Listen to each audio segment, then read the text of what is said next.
It's Good, which I guess is going to be forever, so just get it. Up next, we have Artemis Freeman. She's a spoken word poet, playwright, screenwriter, and activist. So like a quadruple threat, is that what that is? Her book, On Her Shoulders, earned a ranking on Amazon as, it earned her a ranking of Young Poet to Watch, which I'll have to look into that. That sounds awesome.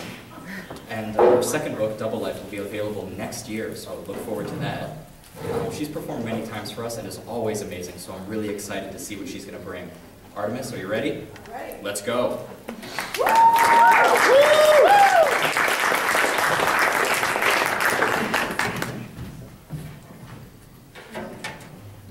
Sorry, I'm short. Give me a second.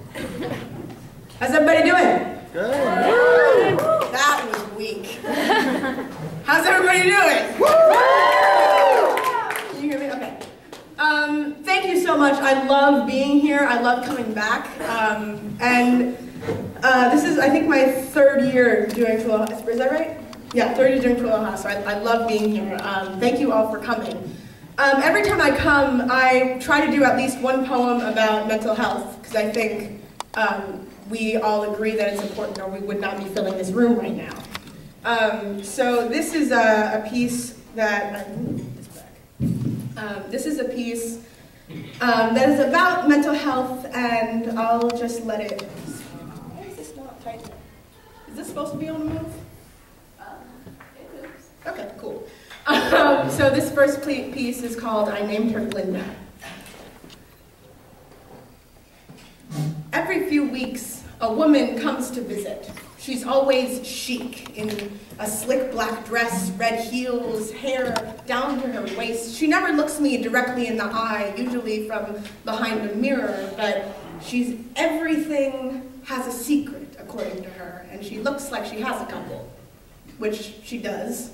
Reminders of everything I wanted to forget, so I named her Glinda, which doesn't make a whole lot of sense, but seemed apt at the time for someone who's always so excited and happy to be with her pet again. Glinda thinks very highly of herself.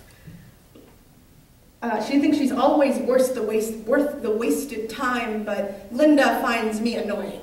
Finds it irritating when I try to drown her out with a vodka soda, burn her out with a cigarette.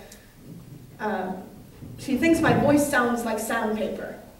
Rough, cracking under the pressure of asking for help, because Glinda doesn't believe in that. Asking for help? Who would want to help you anyway?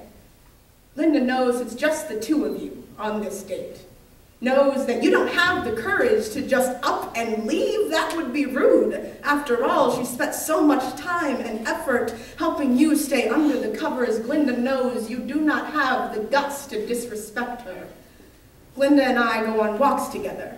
Sometimes down a long, narrow road, sometimes we go a little too close to the edge of a mountain or a building or anywhere with a long fall, really, but sometimes, most of the time, it's just in a circle on my front yard, in circle after circle, until I forget why I'm walking. See, Glinda sees herself a hypnotist. I think of her more as a shadow that gets longer, more pronounced every time the light gets closer. But Glinda hasn't come around in a while. She will. And when she comes, it is the constant pressure of her that keeps you either in bed or moving, and I'm not sure which one, and I don't know that it matters because it could very well be both, but Glinda is a passing shadow, a visitor who only becomes a companion when she violently overstays her welcome. But Glinda doesn't do fistfights, and neither do I, so when days pass and nights get deeper, she visits again, and when she does, I welcome her, a respected adversary, and some days a friend, but she walks with me down a narrow road, hopefully far away from here. Thank you.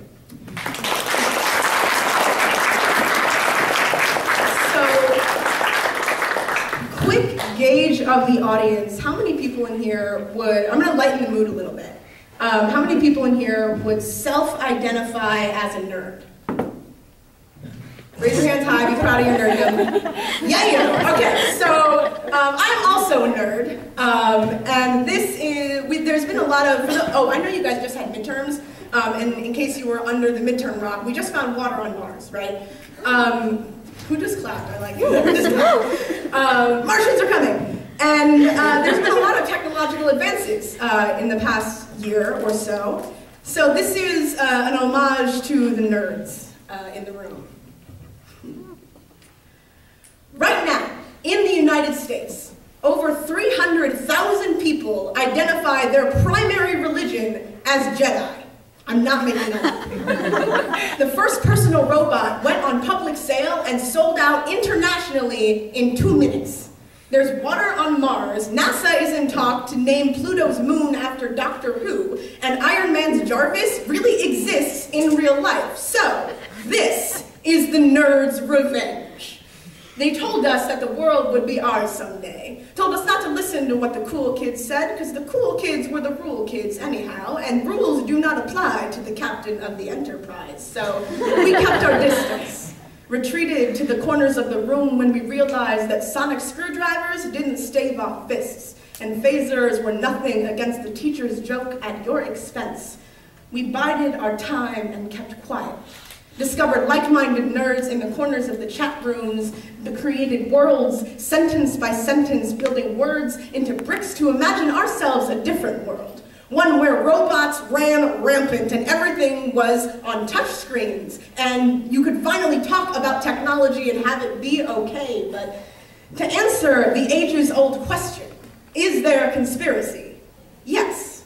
Captain, there are nerds afoot. We have planned this future for lifetimes. And there are thanks to be given, of course, to the people who called us weird and ungrounded in the break room, to the adults who told us to focus on the now, to the teachers who told us you had your head in the clouds. What they never knew was that sometimes the safest thing for a soldier is retreat, and every day can feel like a battleground when people tell you that you are the only one fighting.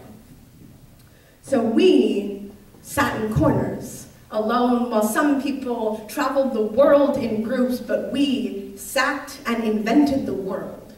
But technology is ruining our lives, apparently, and social media destroys our relationships, and we look at computer screens, but we can't look at each other. It's the technological apocalypse. But if you ever complain that our technology keeps us separate, remember first that it was the people who created the technology were people trained to believe that separation was the only way to survive. Crafted by people who kept quiet when they were bullied, sculpted by hands held up in defense. Who else would create an intelligent system that always has a witty retort at the ready and a keyboard that only needs one hand? So while the people who used to spend hours face down on blacktops are the same people who now run worlds from laptops, these are the days of the nerd revolution. So fellow nerds, raise your Vulcan hand high, because this is the future. We are already here. The future is now.